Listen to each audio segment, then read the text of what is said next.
Mein Name ist Chiara. Ich habe schon immer gerne getanzt.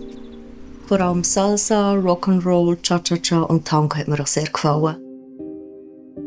Als ich 16 war, bin ich in eine Internat in die Schule gegangen. Eines Abends wollte ich mit meinem besten Kollegen noch nach der Ausgangssperre rausgehen, eins trinken. Und da habe ich mich dazu entschieden, mich aus dem 2. Stock vom Internatszimmer mit Bettlaken runterzuzählen.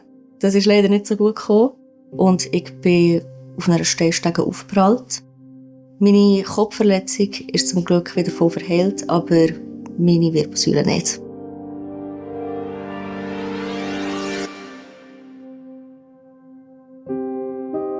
Nach meinem Unfall bin ich für meine Reha in das Schweizer Paraplegikerzentrum SPZ gekommen und dort hatte ich viele Therapien. Hoch und runter. Unter anderem Physiotherapie, Rollstuhlhandling und ich habe psychologische Hilfe bekommen. In der Orthothek, eine Gruppengesellschaft von der Stiftung, durfte ich meinen ganz eigenen Rollstuhl aussuchen.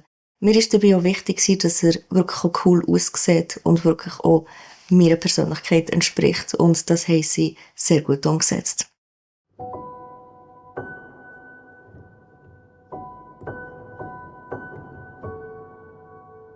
Ich habe mir eigentlich gar nicht wirklich Gedanken darüber gemacht, was es heisst, im Rollstuhl zu sein am Anfang. Ich habe einfach während meiner ganzen Reha Vollgas gegeben. Aber andere Leute, die schon länger im Rollstuhl sind als ich, haben mir gesagt, pass auf, es kommt dann eigentlich nochmal das Tief. Und nach 2 Jahren ist es dann auch eingetroffen. Nach meinem Unfall wollte ich eigentlich einfach wieder sein wie die anderen in meinem Alter. Aber ich habe schnell gemerkt, dass das nicht möglich ist.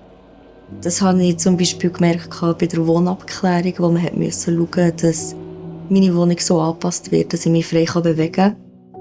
Aber auch auf physischer Ebene habe ich gemerkt, dass ich einfach nicht mehr gleich sein kann wie die anderen in meinem Alter. Zum Beispiel hatte ich mit Inkontinenz zu kämpfen, mit Blasenentzündungen und vielen Druckstellen, was extrem belastend war für mich.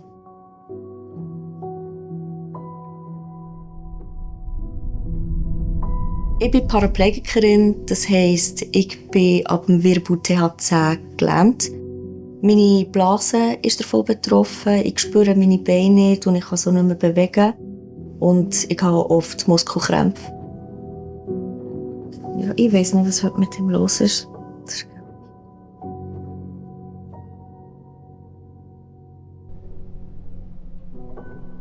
Sieht alles gut aus. So, Yves, dann gibst du mir mal das Nadel, bitte. Jetzt bekomme ich regelmässig im SPZ Botox in meine Blase gespritzt, was mir wieder viel mehr Kontrolle gibt. Das war ein absoluter Gamechanger für mich und mein Leben hat sich extrem fest verbessert durch das. So bin ich nachher aus meinem Tief rausgekommen.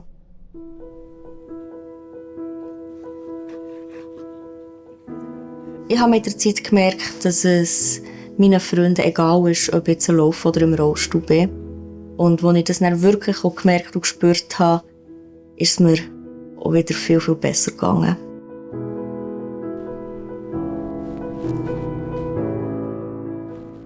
Heute lebe ich sozusagen in einer WG mit meinen 2 Geschwistern, meiner kleinen Schwester und meinem grossen Bruder.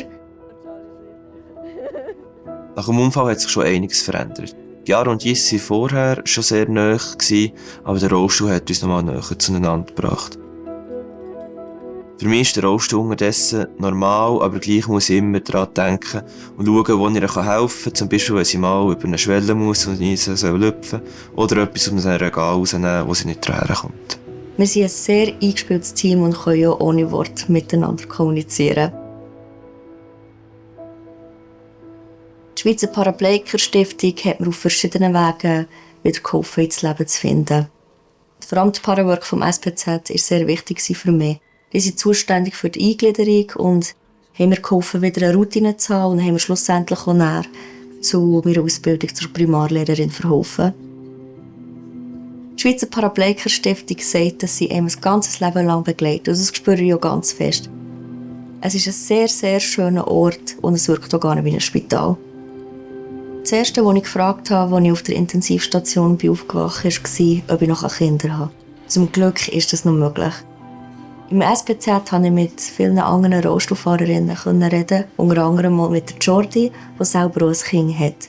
Sie hat mir ganz genau erklären, wie das Ganze funktionieren würde. Heute bin ich sehr zufrieden mit meinem Leben und ich merke, dass ich heute eine stärkere Person bin. Ich gehe wieder tanzen und ich habe sehr Freude auf der Tanzfläche, egal wie viel Platz wir haben. Auch Salsa funktioniert immer noch wunderbar.